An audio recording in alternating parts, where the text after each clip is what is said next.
Hello mga kabayan, welcome ulit sa aking channel. So ngayon bumalik na naman tayo. Ang pag-uusapan natin ngayon ay tungkol sa makina na to na Toyota 2C. So ito ay Tamaraw FX, ano?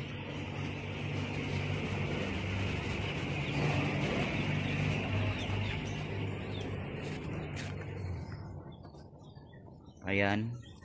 So ang problema nito, so kapag pina-start mo siya, nanginginig yung makina. Kahit i-pump mo itong kanyang fuel pump or filter, ganun pa rin, hindi pa rin nawawala yung panginginig niya. Marami kasi ang dahilan ng panginginig ng makina sa umaga, sa unang andar. Pwedeng bumaba yung diesel niya kaya siya nanginginig. Madali lang naman siya i-diagnose or madali mong malaman kung bumaba yung diesel kapag pina-start mo at binomba mo ito, ay babalik sa normal ang andar ng makina. So sa kaso na to, kahit i-pump mo siya ay ganun pa rin, nanginginig pa rin siya. At yung filter niya, bagong palit ko ito, siguro mga hindi pa to umabot ng 1 buwan. So naisipan ko na ipa-check or ipatingin sa may calibration itong 4 na injector. So ipapacheck ko kung pantay-pantay ba sila ng buga ng diesel. So kabayan, samahan nyo ako at kung hindi man doon sa injector ang dahilan, at hahanapin natin kung ano talaga ang totoong dahilan.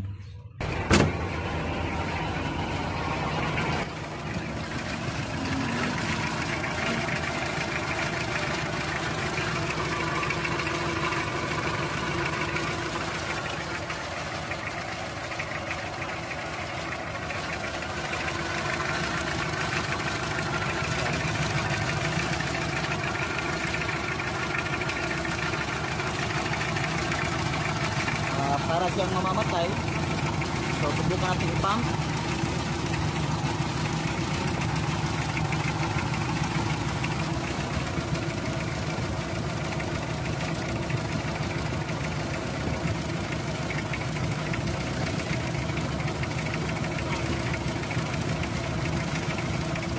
Ayan, ganun pa rin.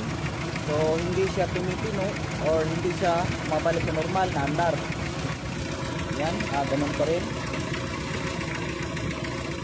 Kapag in-start mo naman siya, ay 1 click naman.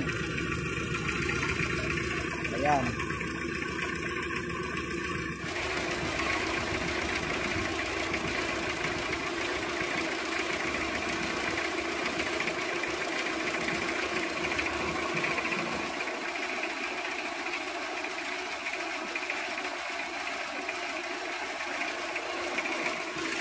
Ayan, kung makita nyo, parang palyado siya, no?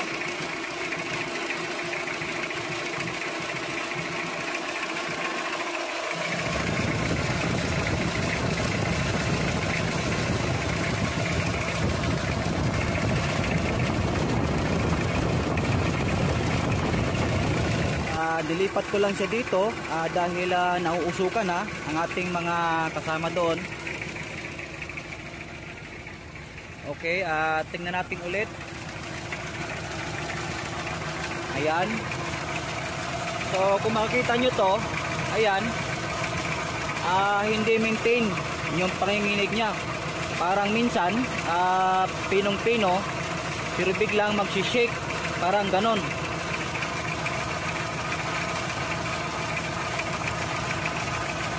Ayan.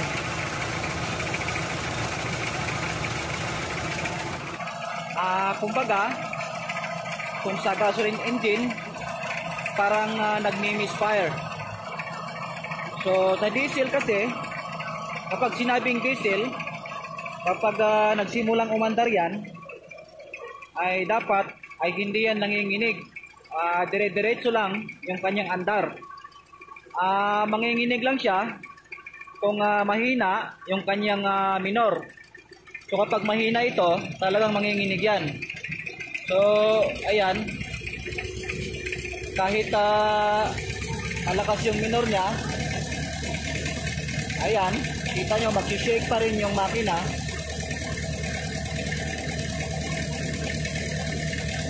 Ayan.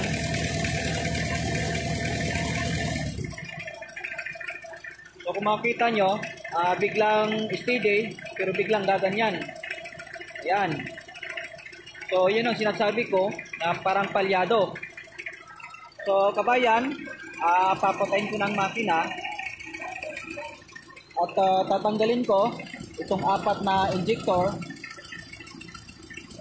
at ipapatest natin doon sa calibration kung sakto ba ang buga ng diesel.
Okay, ito kabayan ang 4 na injector at natanggal na natin.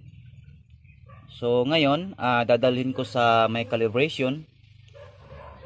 So ito, wala tayong gagastusin sa pagpapatest nito dahil libre lang yung pag-check kung okay ba ang buga. So kapag sinabi ng calibration na kailangang i-balance, so doon pa tayo magkakaroon ng gastos. So okay, dalhin natin sa calibration. Yung isa-isahon.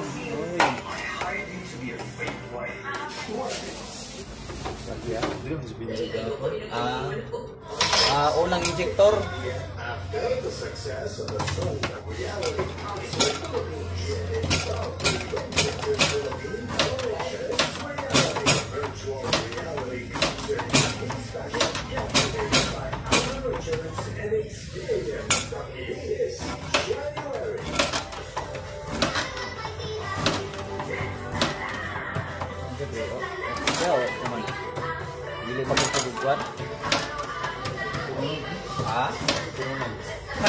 Retiro nun yun. Retiro nun, no? Sige.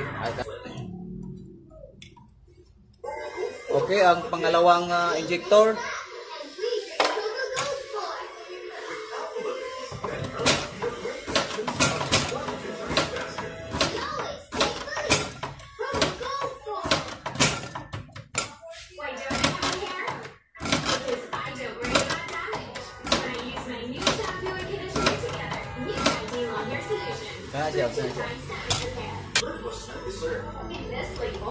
Okay, ang pangatlo.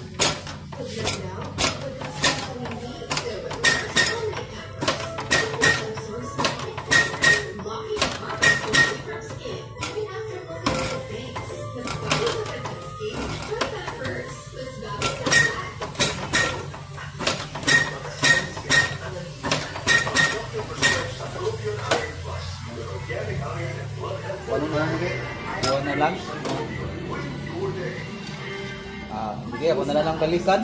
Kay murag siguro mga man na siya niya o mga Ano sa mga? sige lang, balikan na lang ko niya pre, no? Okay, andito na ang ating pinalinisan na injector. So ikakabit natin to, titingnan natin at papakiramdaman kung ano ang magiging resulta. So okay, buksan natin.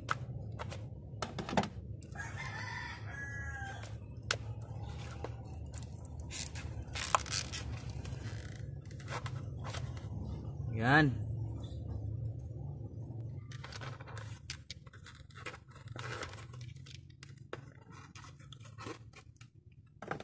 Ayan. Malinis na siya. So, okay, ay kabit natin.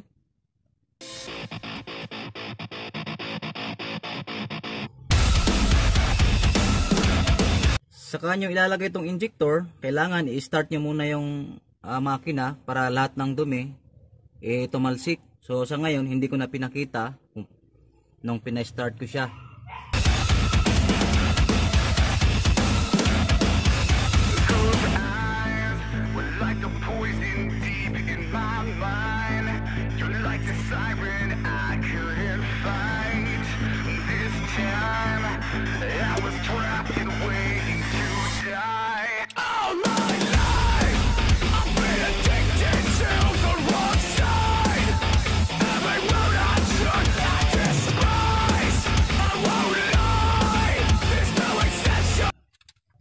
Ayan mga kabayan, nailagay ko na ang lahat ng injector, pati yung linya. So bago natin siya i-start, kailangan tanggalin muna natin itong high pressure line para siya ay mablading. At pangalawa, kung may dumi man dito sa may linya, ilalabas muna at hindi didiretso sa may injector. So yun yung iniingatan natin. Ayan, i-start ko muna at palabasin muna natin lahat ng diesel sa apat na high pressure line na yan. Okay, start.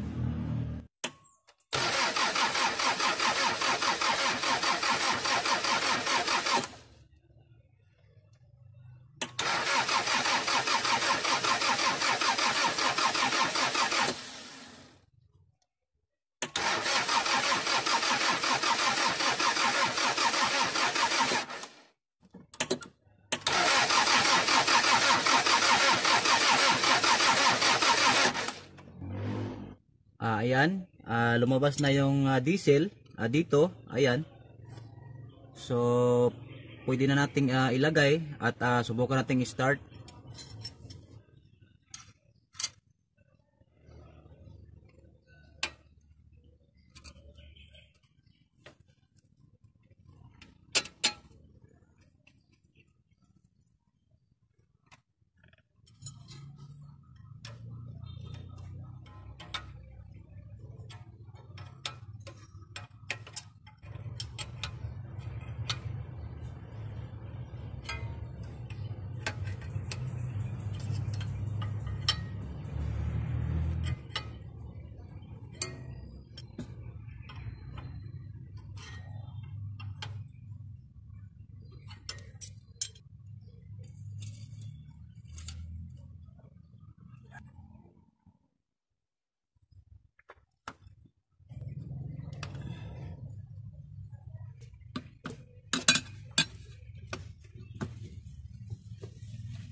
Okay, start natin.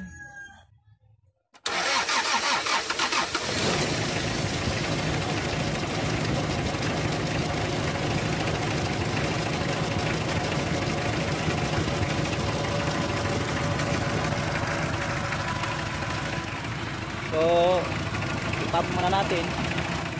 Hintay natin umakyat ng maayos yung diesel.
dahil ito ay okay na, wala na siyang problema. Ayan. Okay, yung makina ay papatay na natin. So, dahil ito ay okay na at lumakas na rin yung hatak niya, kapag na-revolution mo ay malakas na yung makina. So mga kabayan, hanggang dito na lang ang ating video dahil medyo mahaba-haba na. At kung bago ka pa lang sa aking channel, huwag mong kalimutan mag-subscribe at pindutin ang bell icon para updated kayo sa mga bagong video na i-upload ko. Bye bye.